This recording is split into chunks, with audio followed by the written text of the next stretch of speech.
Assalamualaikum warahmatullahi wabarakatuh. Nama saya Muhammad Iqbal Sobri dari PTMO semester 5 reguler A. Saya di sini akan menjelaskan tentang sistem kemudi. Apa itu sistem kemudi? Sistem kemudi adalah untuk memutar roda dengan menggunakan roda kemudi yang dioperasikan di depan pengemudi melalui kolom kemudi yang berisi dengan universal atau juga menjadi bagian dari desain kemudi. Dan pengaturan lain kadang-kadang ditemukan ya guys, yaitu ditemukan pada sebagian jenis kendaraan. Jadi nggak ada jenis kendaraan yang khusus. Misalnya kemudi dengan pengendalian roda belakang, yaitu ditemukan pada bulldozer atau seperti forklift dan lain-lain. Dan tujuan dasar dari kemudi adalah untuk memastikan bahwa roda yang menunjuk pada arah yang diinginkan. Jadi ia menunjukkan bahwa kalau misalkan mau belok ke kanan atau ke kiri, itu adalah yang mengatur adalah sistem kemudinya guys. Dan di sini fungsi sistem kemudinya ya. Sistem kemudi pada kendaraan berfungsi untuk merubah arah. Jadi yang saya jelaskan tadi, ya bisa merubah arah mau gerak ke kanan atau ke kiri melalui roda depan dengan cara memutar roda kemudian sehingga tercapai tujuan yang pengemudi sesuai keinginan. Jadi dia merubah arah gerak melalui roda depan.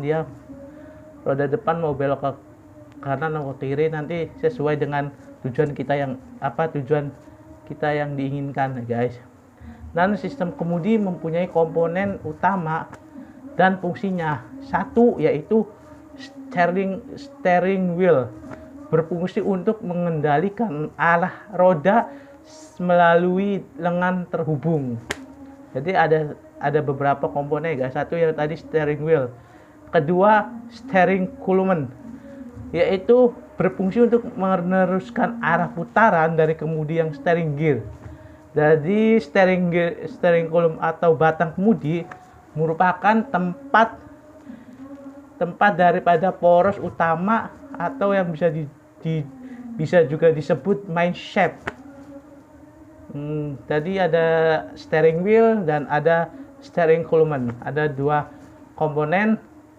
Kalau steering column terdiri dari steering column terdiri dari main shaft yang mempunyai fungsi meneruskan putaran steering wheel ke steering gear, berfungsi untuk meruncingkan dan bergigi, dan steering wheel dikaitkan di tempat tersebut dengan sebuah mur.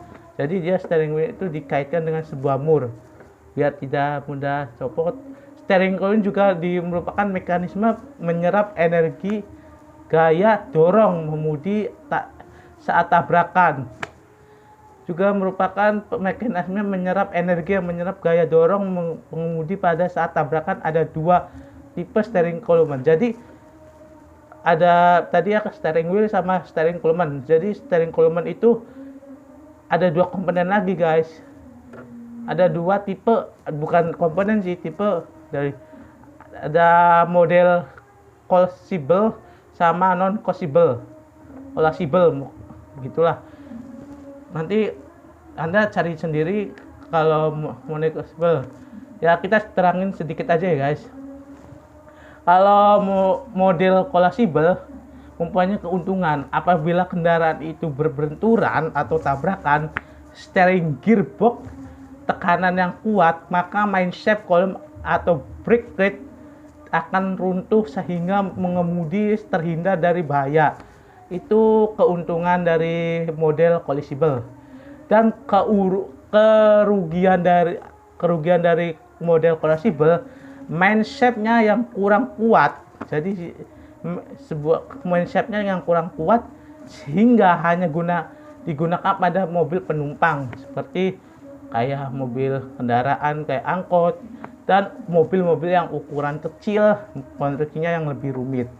Dan kedua, model non collapsible. Jadi non collapsible berarti berlawanan dari collapsible ya guys. Model ini mempunyai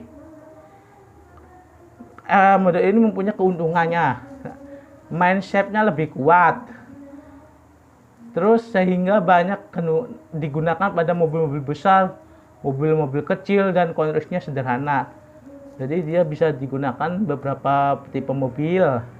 Kerugiannya adalah apabila benturan dengan keras kemudian tidak dapat menyerap goncangan, sehingga keselamatan pengemudi relatif kecil. Jadi dia bisa mengakibatkan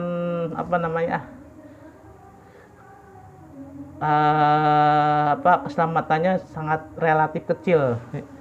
Dibilang kalau ini mungkin kalau hitung-hitungan persennya paling 20% lah kalau pakai model misalnya gitu, kata ini ada di ini guys.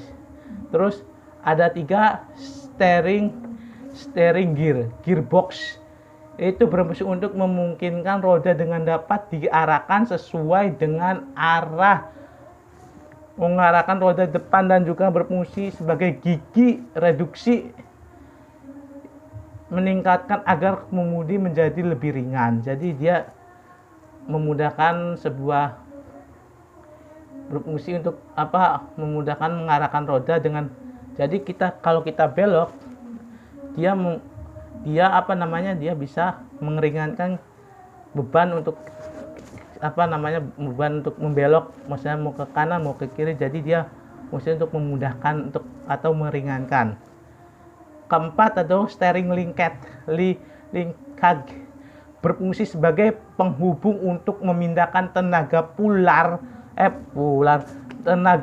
dan steering wheel ke roda depan. Jadi penghubung untuk memindahkan tenaga putar dari steering wheel ke roda depan. Jadi menghubungkan antara dua roda tenaga putar dan steering wheel di roda depan. Ini steering linkage ada beberapa tipe ya guys. Ada steering linkage untuk suspensi rigid, sama steering linkage untuk suspensi independen. Mungkin nanti kalau ini saya jelaskan ya guys, ini cuman sekedar. Dan tadi ada 4 komponen ya guys. Jadi satu tadi steering satu steering wheel, kedua steering column, ketiga steering gear, keempat steering linkage. Dan steering linkage banyak fungsinya. Dan kedua kita akan sistem kemudi rack atau pinion. Rack pinion dirancang memiliki kelebihan sangat besar, yaitu kemudi langsung bereaksi menggerakkan roda apabila roda kemudi diputar. Kerugiannya adalah bahwa hal ini tidak menetel pada gigi kemudi, sehingga ketika keausan gigi kemudi satu-satunya jalan adalah penggantian. Jadi kalau ini sistem kemudi rack atau pinion, kalau udah haus satu-satunya harus diganti, nggak boleh diakalin. Kebiasaan bengkel atau anak otomotif pasti dia bisa sebelum kalau ada diakalin, dia pasti diakalin guys, nggak mungkin langsung diganti. Biasa kalau itu kayak gitu. Rangkaian jenis kemudi rack pinion itu ada rangkaiannya guys. Nanti saya tampilin di ini kalau misalkan saya sempet ya guys, atau Anda cari aja di Google rangkaian pinion. Dan komponen kemudi jack jenis rack and pinion, cara kerjanya dengan memutar roda kemudi, maka putaran tersebut diteruskan oleh kolom atau pinion yang akan berputar, kemudian rak akan bergerak ke kiri atau ke kanan. Jadi cara kerja rack pinion ini ya tersebut diteruskan oleh, maka putaran tersebut diteruskan kepada tadi atau komponen kolom sama, dan pinion akan berputar. Jadi gerakan pinion akan berputar mengarahkan bergerak ke kiri atau ke kanan kayak gitu. Terus macam-macam konstruksi kemudi rek pinion tengah, tirot pinggir. Keuntungannya yaitu jika terjadi tabrakan, kemudi lebih baik karena tidak terhubung langsung dengan batang kemudian. Jadi dia lebih baik dari ketika tabrakan, dia ya lumayan aman lah. Dan kedua, produksi lebih efisien untuk dibuat kemudi kiri dan kanan. Dan kerugiannya, kontak gigi pemegasan tidak baik karena di tripod pendek. Ketiga, pemakaian tempat besar. Jadi dia memakan tempat yang besar. Keuntungannya kontak gigi besar, terus pemegasan baik di trot dan pada pemegang terjadi perubahan geometri roda kecil. Pemasangan rod bebas tidak terdekat dengan tinggi lengan suspensi. Itu pinion pinggir rod tengah. Yang tadi pinion pinggir tengah rod pinggir. Namanya susah coy. Sama aja sih. Terus kita sistem kemudi worm atau roll dan kemudi recursion roll. Dari sistem kemudi yang lebih tua menggunakan dua jenis utama, yaitu jenis whirl atau curl dan jenis screw and nut atau jenis recurring balls. Kedua ini ditingkatkan dengan mengurangi gesekan. Untuk screw and nut itu adalah mekanisme bola instruksi yang masih ditemukan di truk. Jadi untuk screw and nut itu masih ditemukan pada truk atau kendaraan yang lainnya. Karena dia mekanisme yang bola bersirkulasi yang masih ditemukan. Kolom kemudi merupakan skrup besar berpasangan dengan mur dibatasi oleh bola sirkulasi. Jika skrup atau baut yang merupakan kolom kemudi diputar, maka mur bergerak gigi sektor menyebabkan sektor berputar terhadap sumbu. Jadi kayak gitu. Terus kita ke power steering. Power steering menguat tenaga kemudi. Power steering membantu meringankan pengemudi untuk mengerahkan kendaraan dengan berputar roda kemudi. Sebagai kendaraan telah menjadi lebih berat, kendaraan beralih ke roda depan, terutama menggunakan sudut geometri negatif, sudut chamber negatif bernama dengan peningkatan lebar dan diameter. Upaya yang diperlukan untuk memutar roda ketika meningkatkan beratnya.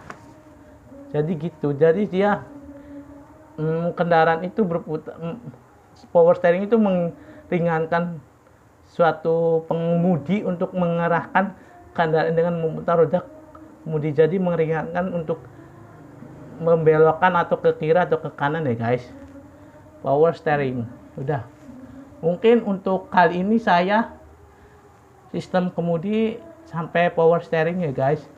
Kalau misalkan kurang jelas atau salah menyampaikan materi ini, ya mohon maaf ya guys. Saya cuman menerangkan sebisa saya ya guys. Ya semoga bisa dipahami atau semoga bisa dipahami lah sama semuanya ya guys. Terima kasih. Assalamualaikum warahmatullahi wabarakatuh.